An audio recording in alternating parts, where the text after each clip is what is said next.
माझं नाव अन्सार मुल्ला आहे. मी 30 वर्षाचा आहे. मी गेल्या 6 वर्षापासून ऑस्ट्रेलियामध्ये माझं शिक्षण झालं आणि त्यानंतर मी जॉब स्टार्ट केला ऑस्ट्रेलियामध्ये. मला जसं कळालं की इकडे इलेक्शन आहे आणि वोटिंग चालू होणार आहे 2 तारखेला 2 डिसेंबरला. त्यावेळी मी निर्णय घेतला की मी यावेळी वोट देणारच आहे. कारण मागच्या इलेक्शनसाठी मला यायला जमलं नव्हतं, पण या इलेक्शनसाठी मी म्हटलं मला यायचंच आहे आणि वोटिंग करायचंच आहे. त्यामुळे मी ऑस्ट्रेलियामधून मेलबर्नमधून मलेशियन फ्लाईट पकडली.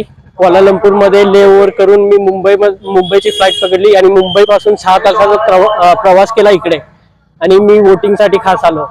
येता येता मला अराउंड 1 ते 1.5 लाखाचा खर्च झाला, पण मला नाही वाटत की हा वेस्ट ऑफ मनी आहे. कारण हे पैसे माझ्या गावाच्या आणि भारताच्या फ्युचरसाठी मी इन्व्हेस्ट केले असं मला वाटतंय.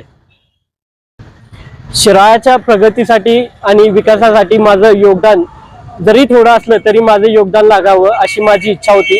त्यामुळे मी एवढा प्रवास करून इकडे मतदानासाठी आलो. न्यू इंग्लिश स्कूल शिराळा येथे मी माझा मतदानाचा हक्क बजावला आहे आणि आता मी तुरंत ऑस्ट्रेलियामध्ये परत जाणार आहे. फक्त यासाठी आलेलो की माझं मतदान व्हावं. आता मी परत चाललो आहे.